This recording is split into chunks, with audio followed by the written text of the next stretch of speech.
তোমার গর্ভে থেকে চিৎকার করে বলে উঠলাম, মা মা, ক্ষণকাল বিলম্ব করো। অভিমন্যু যেই দিন কুরুক্ষেত্রের রণাঙ্গনে যেদিন অভিমন্যুকে বধ করা হলো, মা, সেই দিন কুরুক্ষেত্রের যুদ্ধে চক্রব্যূহের মধ্যে অভিমন্যু যেদিন মৃত্যু শয্যায় পড়ে আছে, সেই দিন অভিমন্যুর মা সুভদ্রা ছুটে গিয়েছিলেন অভিমন্যুর কাছে। সেই দিন সুভদ্রা কি অভিমন্যুকে জড়িয়ে ধরে কাঁদছে আর বলছে, অভিমন্যু বাবা, মা আমি তোকে বাঁচিয়ে তুলবো, বাবা তোর কিছু হবে না, আমি প্রাসাদে নিয়ে গিয়ে তোর সেবা শুশ্রূষা করবো, আমি তোকে যেমন করে হোক বাঁচিয়ে রাখবো, তুই মরবি না, তুই দেহ ত্যাগ করবি না। সেই দিন অভিমন্যু বলেছিল, মা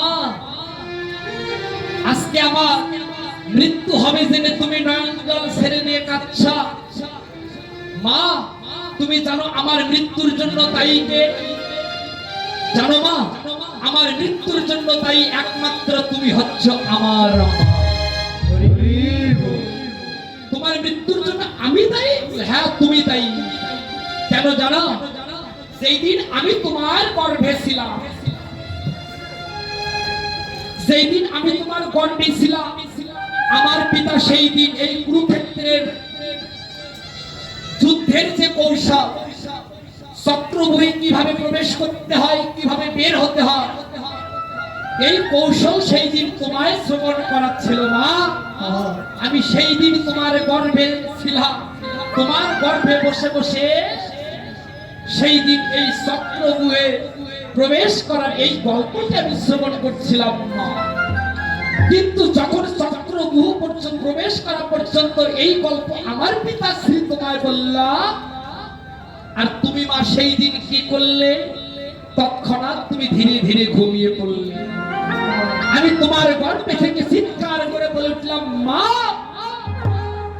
মা, ক্ষণকাল বিলম্ব করো, ক্ষণকাল জেগে থাকো মা। আমি চক্রব্যূহের প্রবেশ করা মাত্র শ্রবণ করলাম, কিন্তু এই চক্রব্যূহ থেকে কিভাবে বের হব আমি যে এই কৌশল জানতে পারলাম না। তোমার চরণ ধরে বিনতি করছি, তুমি একটুখানি জেগে থাকো। কিন্তু তুমি কি করলে? তুমি ধীরে ধীরে ঘুমিয়ে পড়লে। এখনো প্রসাদ নেন নেই, এখনো প্রসাদ নেন। সেই দিন তুমি ঘুমিয়ে পড়লে, আর চক্রব্যূহ থেকে আমি কিভাবে বের হব এই কৌশল আমি জানতে পারলাম না।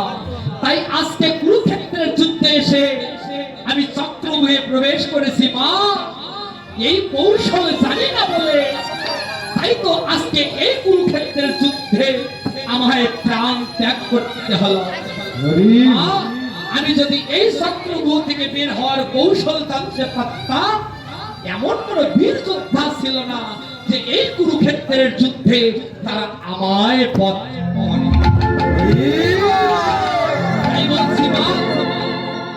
আজকে আমার মৃত্যুর জন্য একমাত্র দায়ী হচ্ছে